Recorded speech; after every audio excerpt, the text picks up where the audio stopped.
Всем привет, с вами Маша Рябинина. Я уже выпускала видео про интернет-знакомство. Советую для начала посмотреть его, а потом уже возвращаться сюда. Подсказка появится вверху. Со мной связался человек из службы безопасности одного из популярного сайта знакомств. И согласился дать мне интервью, как оно устроено на самом деле. Честная информация, которую он мне поведал, вогнала меня просто в ступор. Я была в сильном шоке. Сегодня мы попытаемся разобраться, по какому принципу устроен весь рынок знакомств. И опасно ли это вообще. После просмотра этого видео, скорее всего, захотите удалить свои анкеты навсегда. Но обо всем этом по порядку. Сделайте чай с печеньками. Приятного просмотра.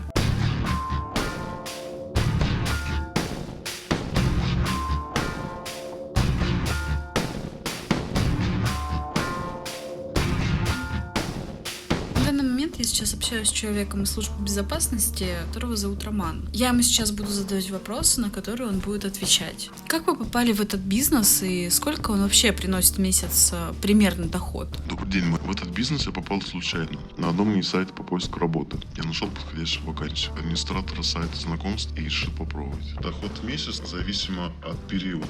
Лето может в месяц приносить около 1 000 000 рублей. Зимой чуть меньше, 450, может 500. Правда ли говорят, что аккаунт с галочкой можно купить? И что это не показатели реальных анкет? Да, можно купить аккаунт с галочкой, его продают спокойно. Бывает такое, что сами администраторы этих сайтов знакомств продают эти анкеты галочкой. Да, вы, конечно, не сможете там поменять фотографии, потом на свои. Тем не менее, у вас будет аккаунт с галочкой и уже с фотографиями, которые туда были выгружены ранее. Сколько реальных анкет девушек на сайтах знакомств? Где-то 5%. Все остальное это мошенники. Вот именно реальных анкет девушек, женских, всего составляет 5%. Ну а почему тогда мошенников не блокируют, раз их так много? Во-первых, на каждого мошенника там нужно много жалоб. Если люди бы все жаловались на анкеты, тогда бы их все блокировали. Поскольку за всем не уследишь. То есть анкет создаются в день очень много, поэтому всех нельзя просто-напросто заблокировать. Невозможно. Как долго хранятся данные людей, которые зарегистрировались в приложении? Куда они потом идут? Номера телефонов, страницы в социальных сетях и другие.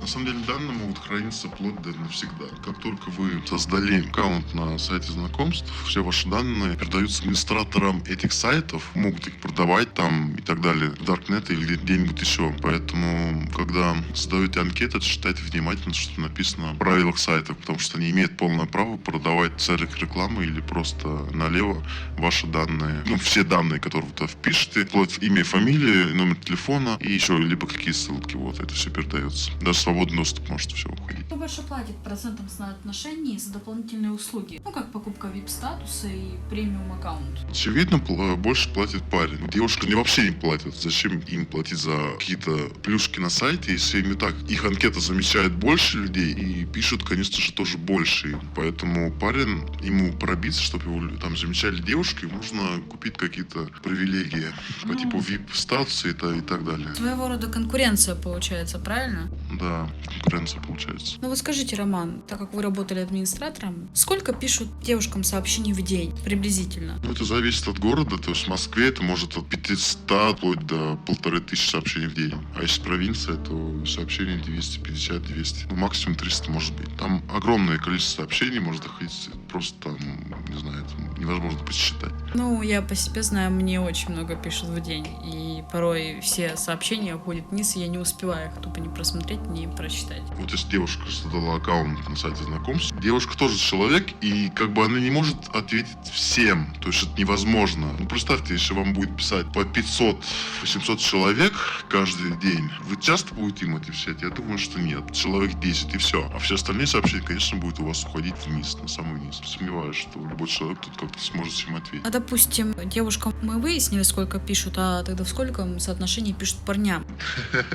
От 0 до 10 сообщений в день. Почему так мало пишут девушки парням? Это чисто из-за принципа, потому что я не буду писать первой, пусть пишет он мне сам? Нет, не из-за этого. Стоит задуматься, если вам девушка пишет первая, тут, наверное, какой-то подвох есть. В том плане, что плохой звоночек, то, что ей что-то нужно либо вам продать, либо на что-то там развести. Поэтому, когда пишет девушка первая, во-первых, это у нас нонсенс. Во-вторых, как-то просто, меня лично вызывает какие-то вопросы тому, что мне пишет первая девушка. А в каких случаях вообще девушка может написать первой? наверное, когда ей парень понравился, но это бывает редко. Чаще всего они не пишут первым. Ну, я видела некоторые случаи, то, что вот благодаря сайту знакомств люди там встречались, женились, и, в принципе, у них было все хорошо. Но это редкий случай, получается, 1 на миллион. Да, у меня тоже такое было. В каждом в правиле есть свои исключения. И тут тоже бывают такие исключения. Да, люди общаются, списываются, потом женятся. Такое тоже бывает, знакомятся. Но это бывает очень редко.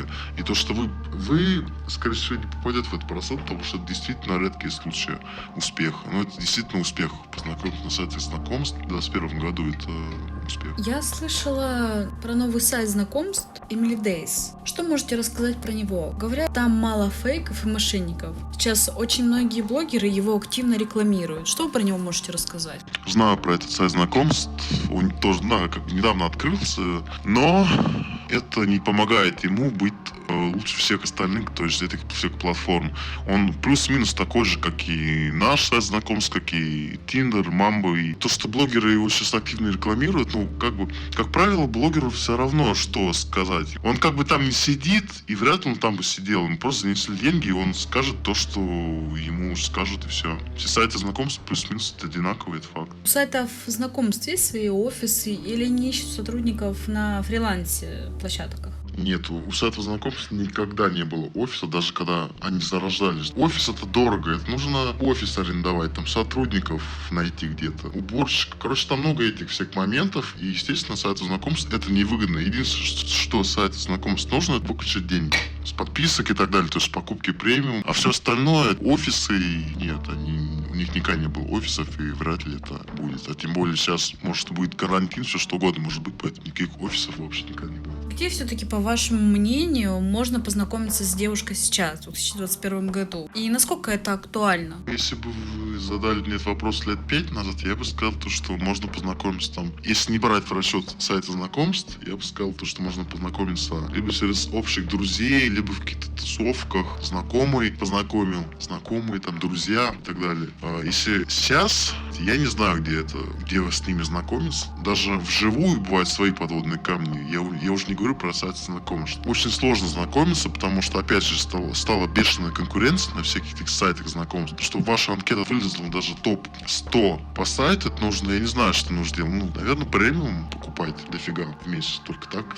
Но, опять же, это нужно тратить деньги. Вот. А бесплатно, но, конечно, можно надеяться на какое-то везение или удачу. Я сейчас добавлю от себя. Лично я, бывало, знакомлюсь на работе. Когда мне приходят заказы, некоторые мои заказчики бывают интересны, и с ними очень приятно общаться. Но я как девушка скажу то, что меня мало интересуют сайты знакомств, потому что, парням не в обиду, бывают такие индивиды, которые, реально пугают. Был уже такой горький опыт. На моем канале вы можете просмотреть видео, это где меня преследуют. И я после этого случая реально боюсь знакомиться. Мне проще было, правда, познакомиться через кого-то или лично пообщаться с человеком. Но даже если ко мне подходили, знакомились на улице, были такие неадекватные случаи, когда со мной знакомились. Как быдлогопники и все прочее. То есть порой нестандартное поведение парней пугает девушек. Но и в то же время некоторые девушки, естественно, требуют парней креативности, кода там, потому что якобы старые подкаты устарели. Девушка вашей маме взять не нужен. Это вообще, конечно, просто нонсенс. Ладно, идем дальше. Какие сейчас есть актуальные схемы мошенничества на сайтах знакомств? И как себя вообще уберечь? Как себя уберечь? Наверное, не создавать анкеты на сайте знакомств. Если по-серьезному, то вообще сложно себя уберечь. Сейчас такие схемы мошенничества, что вы даже не поймете, что с вас выключили деньги. Вы, наверное, помните, это все схемы кальянную, с вами девушка знакомилась, чтобы мне там свое заведение, вот там выставляли вам огромный счет и так далее. Сейчас даже девушка может с вами, в принципе, не видеться и уже выключить с вас деньги. Этот способ заключается в том, что она, скорее всего, покупает платный номер. Естественно, вы будете созваниваться, это как ни крути. И в этот момент, когда созваниваться с ней, с вас просто будет списывать деньги. Вот это может быть по 100 рублей, по 200, но вот потом умножайте, со сколькими парнями она поговорит и сколько времени она поговорит. То есть это может быть вообще 500 рублей звонок стоит. Это один из самых современных способов, которые я знаю. Просто девушка покупает платный номер, а может даже не девушка. Все эти разговоры по телефону ей просто может день приносить 1010, 15, 20 примерно. И не выходя из дома. Это как ситуация, то что многие девушки девушки, как я знаю, сейчас на сайтах знакомств пытаются найти папиков. Что-то я слышала, то, что даже есть специальные такие сайты знакомств, типа на которых знакомятся именно только богатые. И то, что сейчас в основном такие девушки, которые ищут парней для того, чтобы с них вот покачивать деньги. Я знаю то, что многие говорят, то, что типа девушкам деньги не нужны и вот это все прочее, но сейчас именно по статистике сколько процентов того, что девушки знакомятся чисто ради денег? И их тоже, кстати, не особо много, потому что вы сейчас назвали, включает в себя наличие девушки, то есть она уже должна куда-то ехать на свидание. Как бы да, такие девушки есть, они называют содержанки, или как вам угодно их назвать, но да, такие девушки есть, безусловно, как и везде, в процентном соотношении, то есть их не так уж и много. То кто делает эти статистики, как бы тоже непонятно, куда они берутся все. Даже есть известный сайт, там все девушки ищут конкретно богатого. Их одна цель. Если совершаются преступления на вашей платформе, вы передаете данные, которые у вас имеются, в правоохранительные органы, и как часто такие запросы поступают в общей сложности? На моем опыте всего было 2 запроса от органов.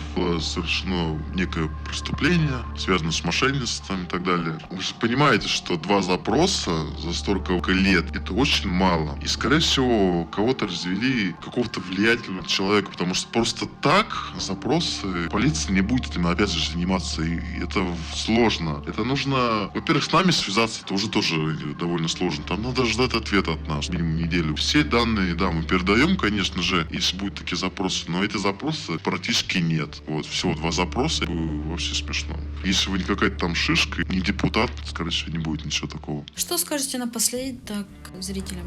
Просто если у вас есть такая мысль познакомиться с девушкой, то сайт знакомств — это явно последняя мысль, о которой вы должны подумать. Не знаю, займитесь лучше, правда, собой. Вы сэкономите деньги и, возможно, здоровье. Спасибо большое, Роман, за интервью. Это было на самом деле очень интересно и познавательно. Я сама в шоке от того, что я услышала. Для меня это вообще просто нонсенс. Ничего не скажешь. Ну что ж, спасибо большое всем, кто просмотрел это видео до конца. Надеюсь, эта информация была вам полезной, потому что я теперь точно удаляю все сайты знакомств. Всем спасибо, до свидания, всего доброго. С вами была Маша Рябинина. Подписывайтесь на мой канал и не забывайте ставить колокольчик, чтобы не пропустить интересные видео. Я вас всех очень люблю. Девчонки общаются, добавляют туда-сюда, начинают разговаривать. Особенно, кстати, в Давинчике.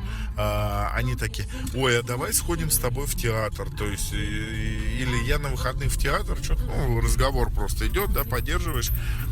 Я в театр иду. Я такой: ну окей, классно, прикольно. Типа, я говорю, раньше ходил. Ой, сходим со мной там тогда. Я говорю: не, я не могу, я работаю, я занят. Ой, а давай я сдам билет. То есть они все говорят: мне подарили билет на работе. Ой, я сдам билет, ты купи на этот день, на другой, да, какой ты можешь, и я, поменяю на него.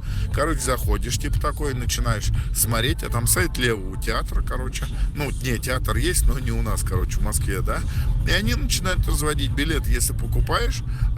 У меня программа просто есть, там, короче, у меня друг там программист. Билет покупаешь, если, да, у тебя списывают просто бабки даже без истории. То есть у тебя даже в Сбербанке не отобразится, что это куда-то списался. Это просто как перевод в банк открытия уходит, прикинь.